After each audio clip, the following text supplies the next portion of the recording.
সাকিবুল হাসান আজকে সাকিবুল হাসান হয়েছেন তিনি বাইরের প্রেশার তাকে ছুঁয়ে না দেখি এবং হ্যাঁ এই পরিমাণ প্রেশার হয়তো তিনি তার লাইফে কখনো ফেস করেননি, সেটা ব্যক্তিগত জীবন বলুন, রাজনৈতিক জীবন বলুন বা পারফরমেন্সের দিক থেকে বলুন।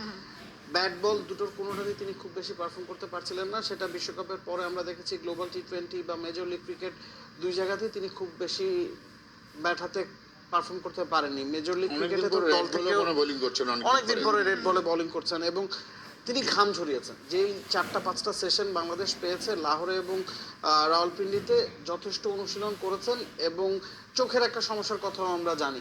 তো সব মিলিয়ে একসাথে কিন্তু একাধিক চাপ সাকিবকে সইতে হচ্ছে। তবে সাকিব বলে আমার কাছে মনে হয় তাকে খুব বেশি প্রভাব এই জিনিসগুলো ফেলে না এবং বছরের পর বছর প্রায় 1.5 যুগ ধরে বাংলাদেশ ক্রিকেটে তো তিনি এভাবেই সার্ভিসটা দিয়ে এসেছেন। আমার কাছে মনে হয় একটু সময় লাগছে, যেটা শান্ত ভাই বললেন রেড বলে তো অনেকদিন পরেই আসলে শ্রীলঙ্কার বিপক্ষে তিনি খেলেননি। তবে হ্যাঁ আমরা আশাবাদী হতে পারি যে সামনের 8টা টেস্টে তাকে অ্যাভেলেবেল পাওয়াটাও কিন্তু বাংলাদেশের জন্য একটা বড় বিষয় এবং তার ওই মাইন্ডসেটটার মধ্যে তিনি আছেন যে হ্যাঁ তিনি টেস্ট ফরম্যাটে খেলবেন। মাত্র একটা দিন গেছে, মাত্র 8 ওভার সম্ভবত বোলিং করেছেন, গতকাল 12 ওভার বোলিং করেছেন, মিরাজ 8 ওভার বোলিং করেছেন, 38 ওভারের সময় প্রথম বোলিং এ এসেছিলেন। It's too early to call আসলে। তাহলে আজকের দিনে এখনো পর্যন্ত আরো দুটো সেশন বাকি আছে। যদি এই জুটিটা কোনোভাবে আসলে ভাঙা যায়, মানে এই লাঞ্চের পরেই যদি আসলে, তাহলে বাংলাদেশ নিশ্চয়ই অনেকটা আসলে বলা যায় যে আপার হ্যান্ডে চলে যেতে পারে, কারণ এই জুটিটা বাংলাদেশের জন্য একটু ভয়ঙ্কর হয়ে দাঁড়াচ্ছে। অবশ্যই আপার হ্যান্ড বলবো না, কারণ আমাদেরও তো ব্যাটিং করতে হবে। আমাদের যারা ব্যাটাররা আছেন, বিশেষ করে নতুন বলটা যদি আমরা একটা উইকেট বা দুটো উইকেটের মধ্যে থাকতে পারি তাহলে অবশ্যই ভালো। বাট আমাদের নতুন বলটাকে অবশ্যই সার্ভাইভ করতে হবে এবং দূর সম্ভব যত মানে কম উইকেটে নতুন বলটা যাতে আমরা ইউজ করতে পারি, তাহলে আমরা বলবো যে প্লাস পয়েন্টে থাকবো। নাবিল কাছে সৈয়দ শাকিল এবং রিজওয়ানের এই পার্টনারশিপটা ভাঙতে বাংলাদেশের আসলে প্ল্যানিংটা কি হওয়া উচিত? অনেকক্ষণ ধরে আসলে তারা ব্যাটিং করে যাচ্ছে, বেশ সেট হয়ে গেছে। 10 ওভার এখনো এই বলে বোলিং করা বাকি আছে। আমরা এই 10 ওভারকে কিভাবে কাজে লাগানো যায়, লাঞ্চের পরের প্রথম 1 ঘন্টা কিভাবে কাজে লাগানো যায়, পরিকল্পনাটা আসলে সেই জায়গাতে করা উচিত। আমরা সবাই আসলে বলছি যে সেকেন্ড নিউ বলের অপেক্ষা আমরা করছি।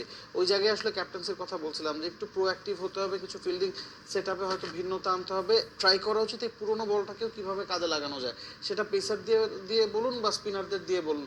সাকিব আমরা দেখেছি যখন সৈয়দ শাকিল এবং সাইম ব্যাটিং করছিলেন, দুজন লেফট হ্যান্ডার ক্রিজে ছিলেন, তিনি কিন্তু বোলিংয়ে আসেননি। সেটা আমরা সাধারণত টি20 বা ওয়ানডে ফরম্যাটে দেখে থাকি। টেস্টেও এই জিনিসটা আসলে কেন করা হলো আমার কাছে মনে হয়নি। তো একটু প্রোঅ্যাক্টিভ চিন্তা ভাবনা করতে হবে। আমরা নতুন বলের চিন্তা পরে করি, আগে এই 10 ওভার কিভাবে কাজে লাগানো যায়। এই 10 ওভার থেকে যদি আপনি একটা উইকেট বের করতে পারেন, সেক্ষেত্রে নতুন বলে যদি আপনি বোলারদেরকে বল করার সুযোগ পান, সেক্ষেত্রে কিন্তু পাকিস্তানকে অল্প রানে গুটিয়ে রাখা সম্ভব। আর একটু পরের চিন্তা যদি আমরা করি, বাংলাদেশের সবচেয়ে বড় সমস্যা যেটা হয়, শেষ বিকেলে যদি বাংলাদেশ ব্যাটিং করতে নামে 2-3টা উইকেট হারিয়ে ফেলে।